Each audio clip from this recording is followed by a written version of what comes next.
Quite how Tottenham have turned this around is beyond me. Across the world, football leagues are beginning to come to an end, and the top five European leagues, ranging from the Spanish La Liga, German Bundesliga, French Ligue 1, and Italian Serie A, champions have all begun to emerge, with Bayer Leverkusen crowned in Germany, PSG in France, um, Inter Milan in Italy, and Spain. And in Spain, we have Real Madrid gearing up to clinch eventually the title. But in England, the story is altogether totally different. There is yet to emerge a clear champion in the English Premier League, and that is just with 3 games to go. This weekend, the table is about to change shape. We're going to go into this weekend with Arsenal topping the English Premier League table with a few points, 8 points. But that is with Man City having a game in hand. Well, Arsenal will begin the game tomorrow. We'll be kicking off this weekend game tomorrow by 12:30.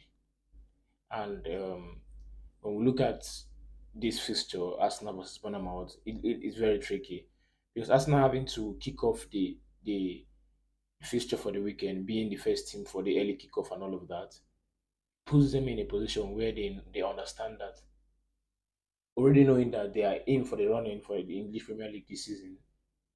There are no rooms for mistakes. There are no rooms for slacking. So it's an all-win game, a must-win game this time around. Arsenal versus Bournemouth by 12:30, and after that we have Brentford versus Fulham, Burnley versus Newcastle. Newcastle themselves are still making a very late but very charged offense, trying to find their way into European competition next season.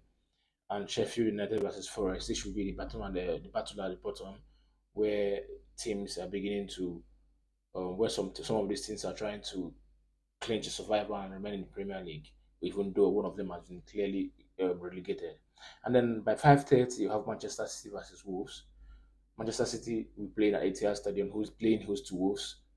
And again, just like it's in a similar position, Manchester City understand that at this point there are no rooms for mistakes.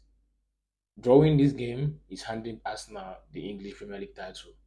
Similar way as Arsenal drawing or losing to Bournemouth to be handing this title to Manchester City, who currently sits with an advantage because when they play the game they have in hand, they will see themselves coasting to a fourth consecutive English Premier League title with 2 points over Arsenal. But then Manchester City is here to play, so yes to play Tottenham,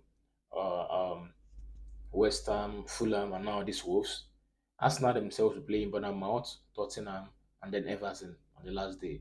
So it's the whole thing is still open, and no one can at this point confidently make a call to say that this individual or this team is going to come up top at the end of the day. At the end of the day, and straight ahead when we head onto Sunday, we have Chelsea versus West Ham by 2 o'clock. Chelsea is beginning to make a very in the previous round of games. Chelsea is beginning to rank up victories, and even when it was least expected.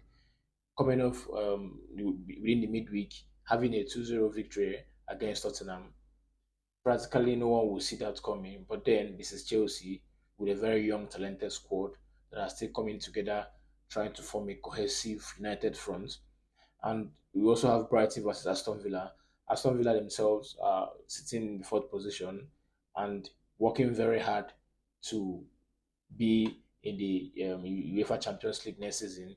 So with a run of disastrous or disappointing result for Tottenham, it looks like Aston Villa is cementing their place in the fourth position and consequently in the Champions League next season.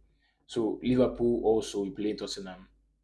Liverpool 3 to 4 weeks ago sat at top of the English Premier League table with advantage, and everyone seemed to have given them the chance, the choice to be the ones to eventually carry the English Premier League. However, they ran into a streak of disappointing games, disappointing results against West Ham, against Everton, against Atlanta in the Europa League, against Crystal Palace, and now they sit third and seem to have their the perfect ending for Jurgen Klopp's era, the dream of glory at last fading away. But then Liverpool is not yet mathematically out of it, out of this equation. But then this weekend we have that we have to determine that. With Tottenham having played to Arsenal and lost in the London derby, and then having played again to Chelsea and lost again, Tottenham will be looking to make an impressive run, looking to um, make sure they don't lose this game because after this game again, they'll have to face Man City, which puts them in a very tricky position. But then, if Tottenham can get a result in this game, but mostly if their coach and Postecoglou will be pragmatic this time around, find a way to mix realism with idealism in the sense that they want to keep playing attacking highline football. But again, in the English Premier League, you have to make compromises. You have to adjust your settings and your system to accommodate for the prevalent realities in the league. So all of that is yet to be seen as we head on into this weekend. Luton versus Everton is 1-1 going on, and we have